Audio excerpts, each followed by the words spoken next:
estamos novamente e hoje vem bem florida. É verdade, porque vamos falar de primavera, não é? Primavera e o rebentar da folha. Este já é o 18º episódio do podcast da Clínica da Alma. Como o tempo passa. É verdade, passa rápido. Mas também assim já vamos somando. É verdade. E nesta primavera, que está agora a iniciar, trazemos o rebentar da folha para a equação. Sim, que é um tema bem pertinente e nos tempos que correm, não é?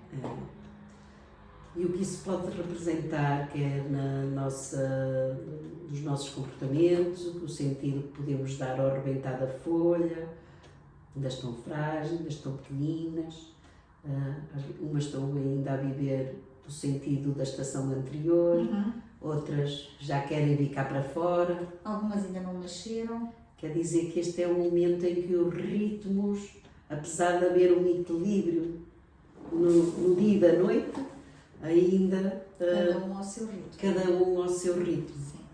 Até porque quando falamos aqui do rebentar da folha, e se transpusermos isto para as nossas vidas, não é? Alguns de nós ainda têm o medo de voltar a nascer, voltar a confiar, que é um bocadinho isto da árvore, não é? Ela volta a confiar Isso para mesmo. voltar a nascer. Ela tem que confiar que pode voltar a nascer, porque o inverno pôs as árvores sem folhas, Despidas. e nós temos o nosso cenário que transmite bem É verdade, já se vê essa perda de folhas, mas que agora já está com os seus brotos a emergir, não é? Porque estamos em cima da estação e as condições ambientais assim o permitem. Mas antes a árvore estava morta, aparentemente, mas muita coisa estava a acontecer e a germinar dentro dela. Isso leva-nos para aquele silêncio antes do nascimento. É o silêncio onde tudo acontece. Parece que nada acontece. Parece que nada acontece para que tudo possa acontecer. Exatamente. Isso mesmo. Então, a primavera, como é que vive a primavera? Muito bem. Eu gosto muito da primavera. Até porque é uma amante de flores. De sol. Quer seja na roupa, quer seja no jardim, eu gosto muito de flores. Embora isto tenha um significado na constelação e na biodescodificação, eu gostar muito de flores há vínculo à morte, porque é na morte que nós pomos flores. Uma perspectiva, mas também é na morte com que se brinda aos nascimentos. É verdade. Tudo tem um lado positivo. E tudo o que é, sempre que também nós observamos e celebramos, um presente comum é ofertar flores. Pode ter esse lado, o som mais escuro, mais denso. Não quer dizer que seja escuro. Mas também é despedido e o símbolo da vida. Eu observo as flores com esse brilho e esse... O que nós vimos como morte, ser humano natural, pode ser... Isso é uma transição. Mas o vínculo à morte serve muitas vezes para nós termos características de lidar bem com a morte e até ajudarmos outros nesse processo. Sim. Portanto, não podemos sempre ver no negativo. É isso. Não é? Porque quando falamos no vínculo à morte, parece que se institui logo uma coisa negativa. Mas não. Mas a árvore que parecia estar morta, ela estava viva. Só estava a germinar, a adormecer. Para quê? Para que agora ganhe outra vez coragem e confiança e possa arrebentar. E a primavera tem um equilíbrio próprio, um ambiente próprio para que isso aconteça. Sim. O ambiente é sempre importante para... Eu gosto muito da primavera porque os dias ficam um bocadinho maiores. Começam a crescer. E a temperatura começa a aumentar. E isso é algo que eu gosto. Menos chuva, o calor um bocadinho mais da temperatura, mais amena, vamos dizer assim. E todas as possibilidades que isso nos traz. Aquilo que para mim impacta mais é de facto o tempo de dia que cresce, é a luz do dia, e isso sabemos pelo sol, não é? E quanto isso também é importante no nosso corpo, na nossa saúde, estarmos expostos à luminosidade, não é isso? E ao sol. O sol é uma fonte de vida. A luz vem do sol, não é? E criou-se este mito excessivo, do meu ponto de vista, sobre os malefícios do sol. Fala-se muito no negativo do sol. Mas a verdade é que ele nós é fonte da nossa vida, ele regula as nossas hormonas. É verdade. E a vitamina D que é produzida pelos raios solares que impactam direto nas nossas células da pele. É muito importante. Sim. E da retina. Também é importante dar esse sinal à nossa retina de luz. Eu, há uns anos atrás, eu já usei óculos, já usei lentes e neste momento eu consigo estar encaixada e viver. Passei num momento de transição em que tive que usar aqueles óculos bifocais, eu era assim, já estou cheia de acessórios. E comecei a estudar um pouco sobre isso e percebi que também se exercitasse os músculos dos olhos, poderia melhorar a visão. E o que é certo é que neste momento eu não preciso nem de lentes, nem de óculos, nem de nada, porque foi essa disciplina de treinamento e quando percebo que algo está-se a desfocar na minha visão, só começo a treinar mais um pouquinho os movimentos oculares. Quer dar um exemplo de como é que a pessoa pode fazer isso? Isso é se procurar exercícios para os olhos, através do yoga para os olhos, mas o olho é tudo músculo. E então é assim, como ele tem músculos em cima, músculos aos lados, nós só temos que fazer os movimentos no globo ocular para cima, para baixo, na horizontal, podemos fazer oblíquos e entre eles podemos aquecer as mãos e pôr no escuro, porque isso também, a própria pupila, ela dilata e contrai. E ao fazermos esses movimentos, os músculos melhoram e a visão também pode equilibrar. E numa sequência de quantas vezes? Precisa de poucos porque os músculos são tão fininhos, bastam uns 6 exercícios para cima. Uma vez ao dia? É assim, se a pessoa está em prática para manutenção, eu no início fazia todos os dias, agora já não faço, mas quando percebo, porque já estou competente e deixei de usar filtros. Isso é um excelente ensinamento. Eu deixei de usar filtros como óculos de sol, só quando estou muitas horas nos tempos de praia exposta é que posso pôr as lentes, porque há horas de facto em que os raios azuis afetam-nos, não é assim? E então o que acontece é passei a usar um filtro que é o boné. Quando estou ao sol tenho uma pala. Ameniza um pouco, mas não corta. Mas não corta. E então a última que eu consegui ter competência foi a visão noturna. Então aí é porque eu tinha estigmatismo e então eu comecei a usar umas lentes que faziam aquela refração, que eram umas lentes amarelas, que percebi que poderiam fazer esse corte do espalhar da luz. E atualmente já nem à noite eu utilizo lentes nenhumas, mas cada caso é um caso e deve ser sempre avaliado pelo oftalmologista. Mas isto também foi de prevenção e de melhoria e de recuperação. Claro que eu não tinha um grau muito acentuado, tive outras patologias, outras questões, mas que não tinham a ver. E ao exercitar os músculos melhorei de facto a minha visão. Também talvez, sei lá, pelas circunstâncias, já era lentes de todas as qualidades, eu era para astigmatismo e era bifocais e depois eu fui assim, para mim era muito importante ler. E então, ler deitada era uma pose que eu gosto de ter.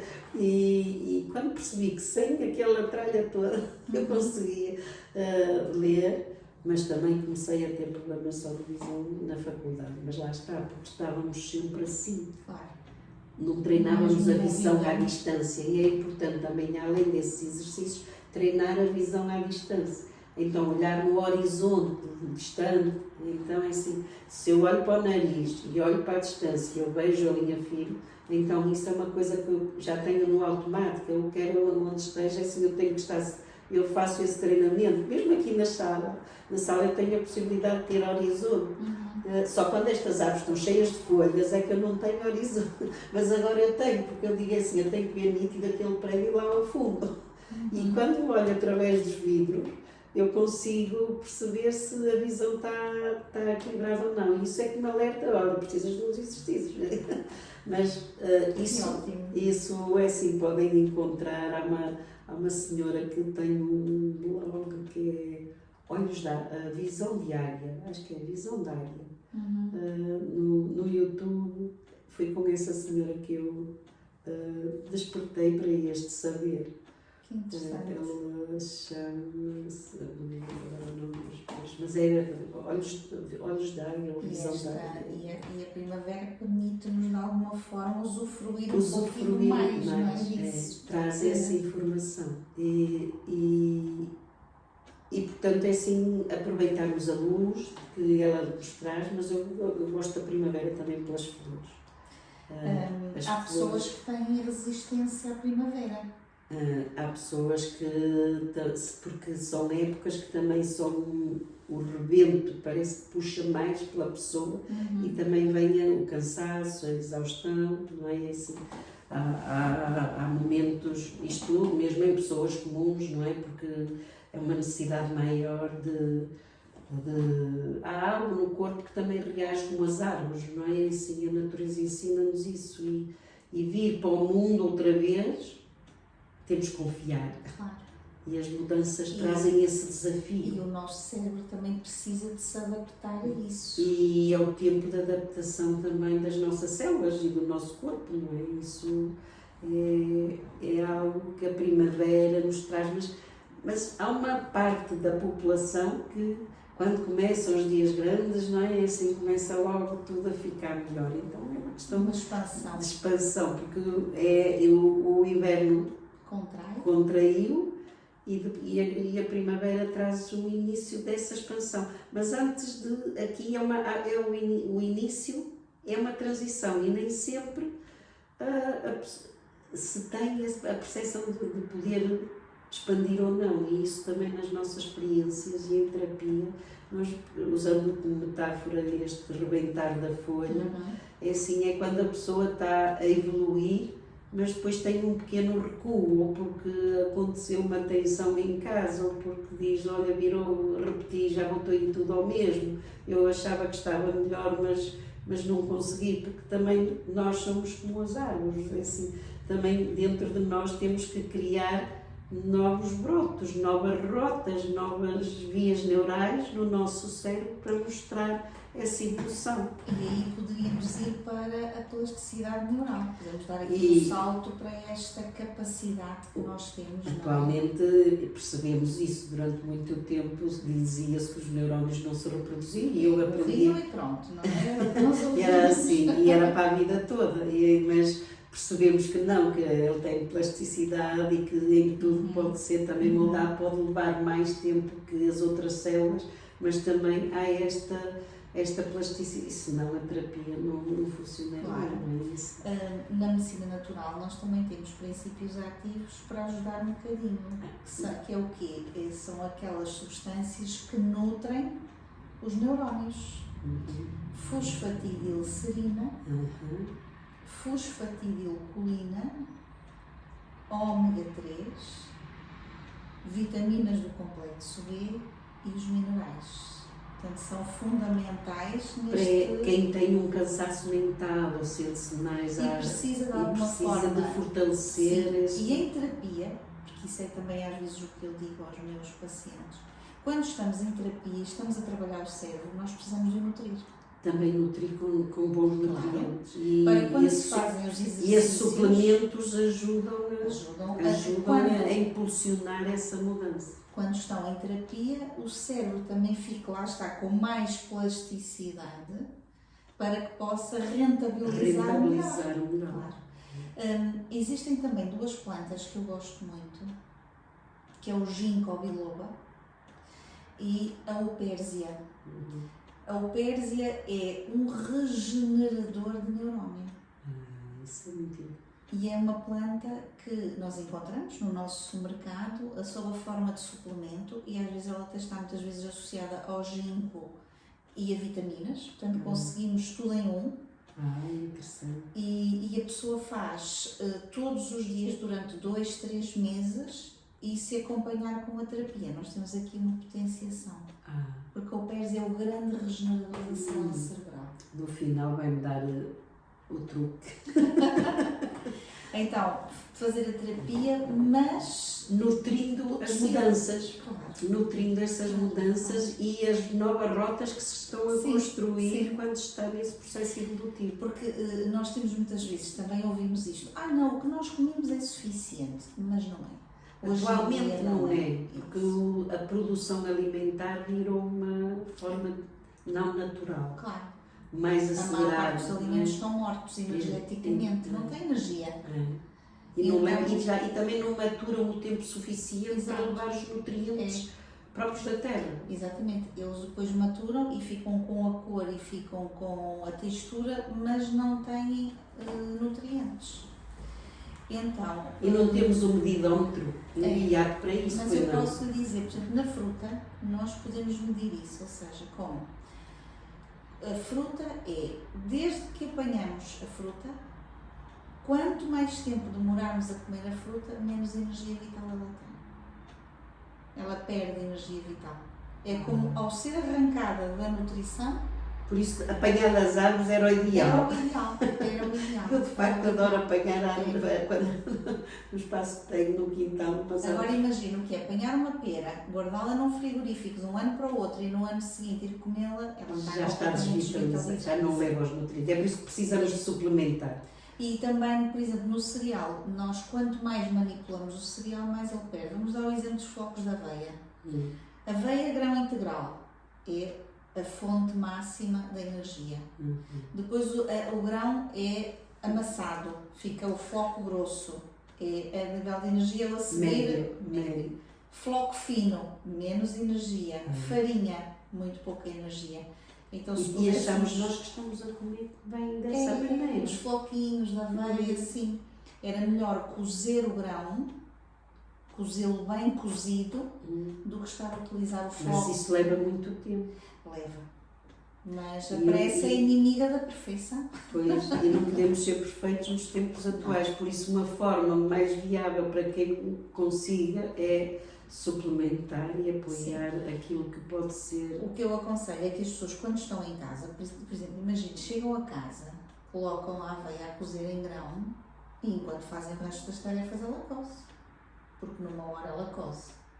Portanto, enquanto preparam outras coisas, aquilo vai cozendo. E isto são formas que eu aconselho a utilizar às vezes mais o alimento inteiro do que o processado, porque um floco de aveia é um alimento processado.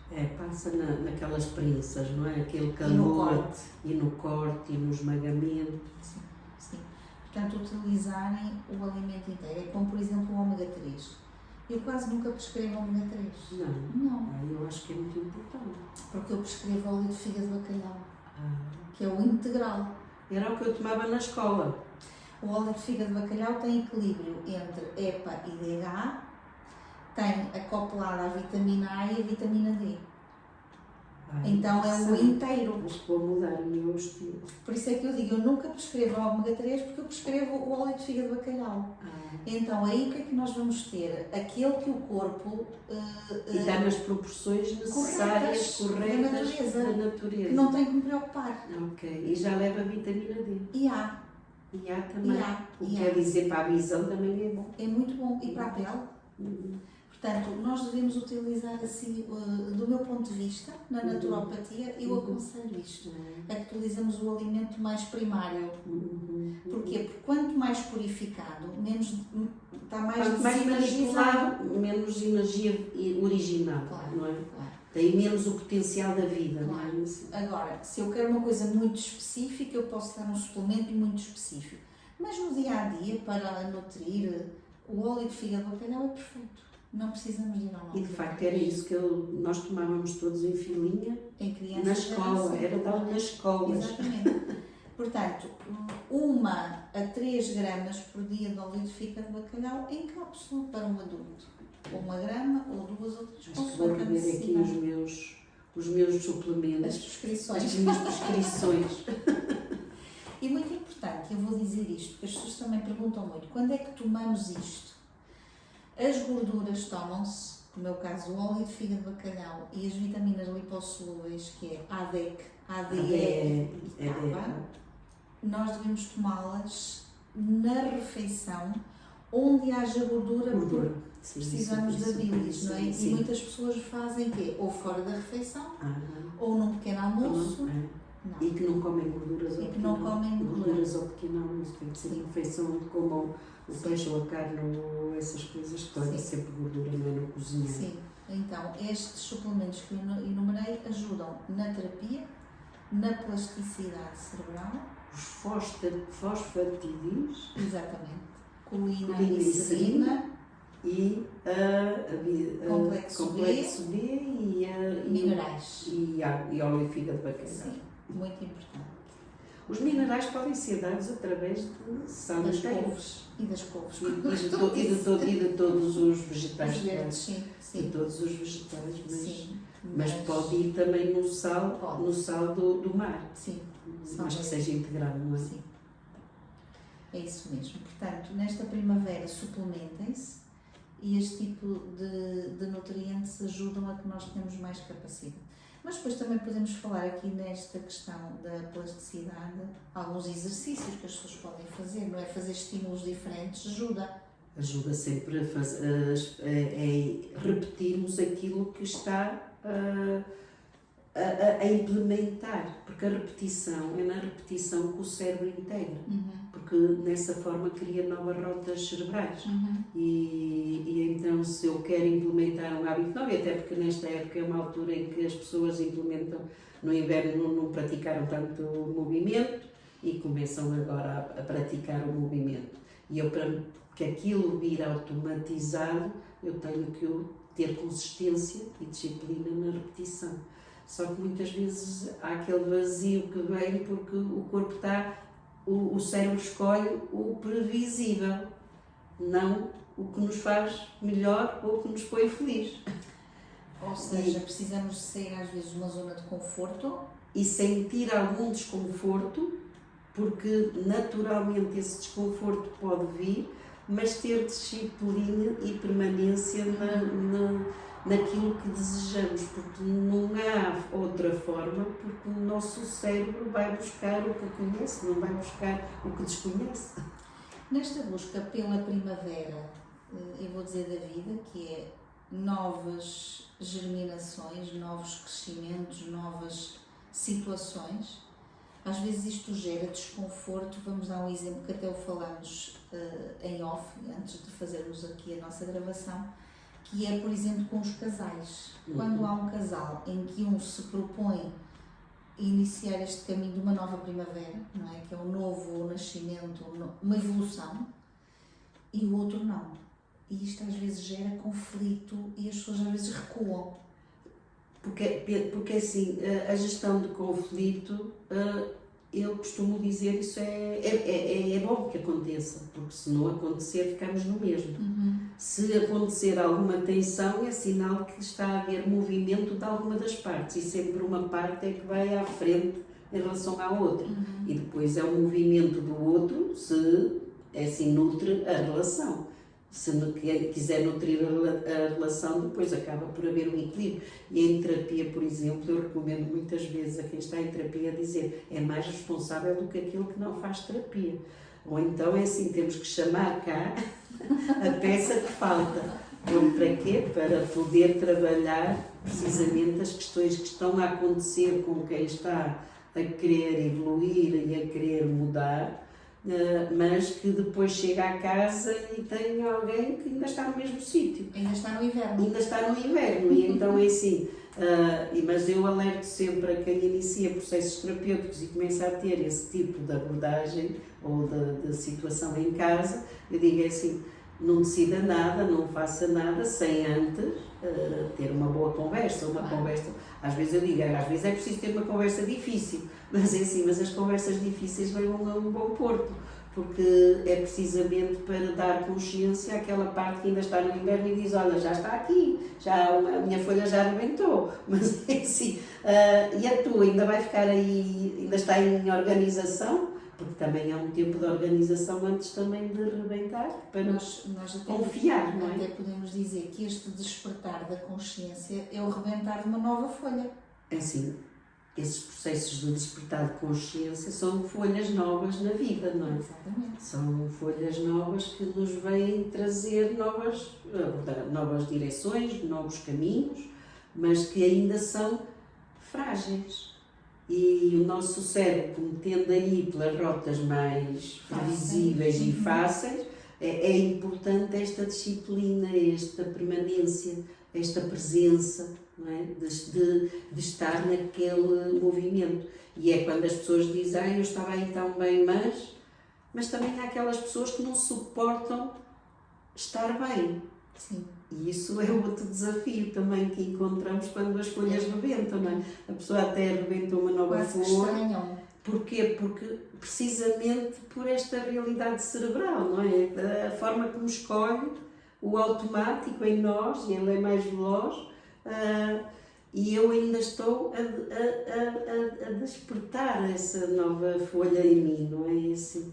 E por isso há que pedir cautela e paciência e tolerância nas relações, mas no tema relacional isso é importante.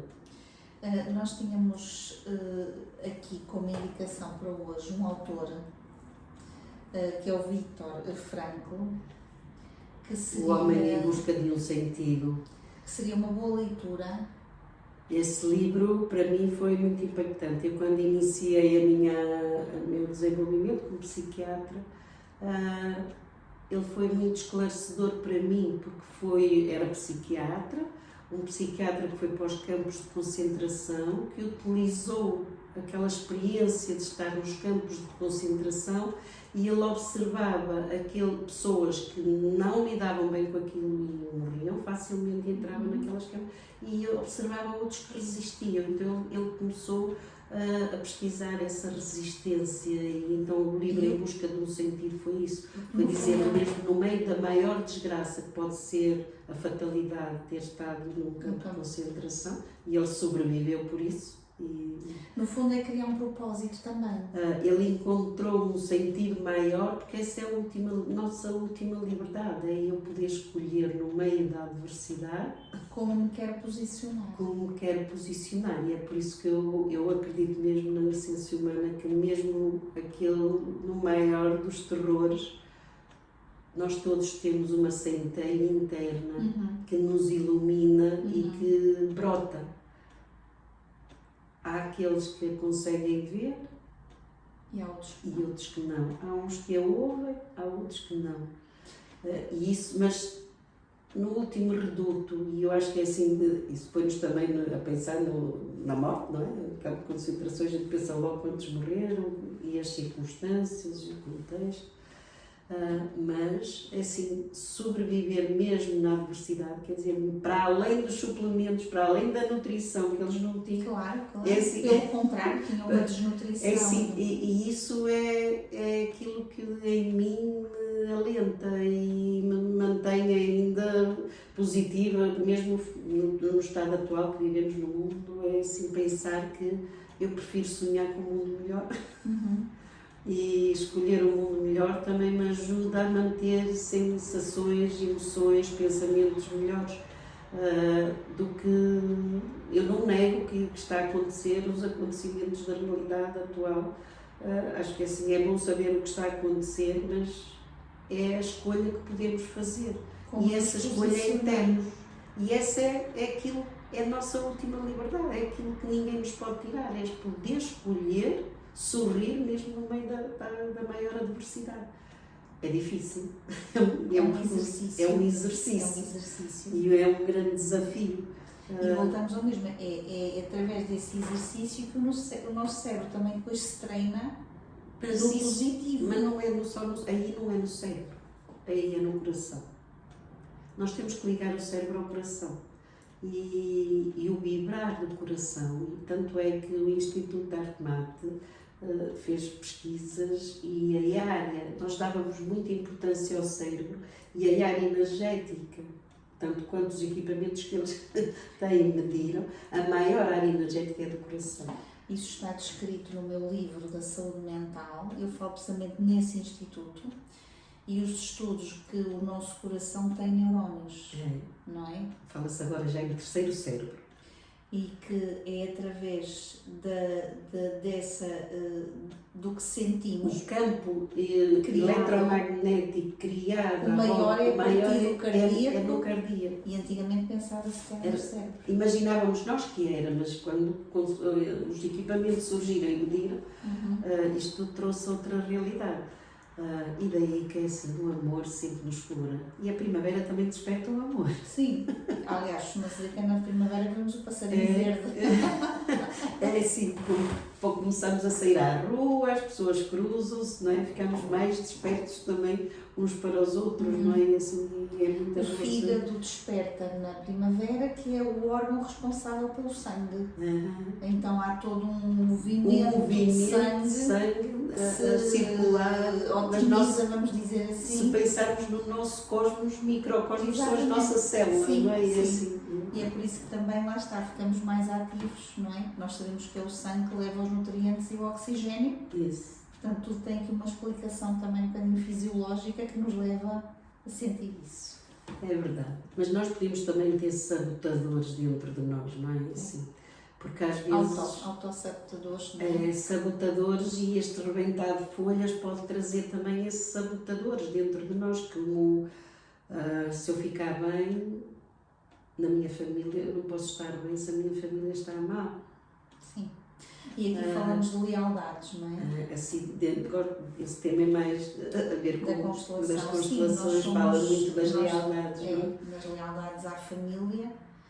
E quando às vezes temos pai e mãe sofredores, nós temos tendência a vincular-nos a esse sofrimento para carregá-lo um bocadinho por eles. Não é que seja não podemos possível. ser alegres porque eles não suportam a nossa alegria, não é? Assim. E nós sentimos culpados. E a culpa é outro sabotador do que trazemos, porque como se não fosse possível manifestar algo distinto e esse rebentar de consciência.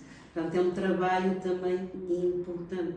E aí é assim, entra-se no vazio, a pessoa até está a fazer um processo, entra também nesse vazio de se eu fico melhor eu não posso, e depois vem uma crise. Porquê? Porque somos sabotados também por este tipo de crenças que trazemos, não é?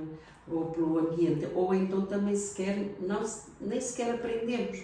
Sim, e muitas vezes sentimos que se formos diferentes e até mais felizes, deixamos de pertencer. E então também aí é outro vazio que também se instala.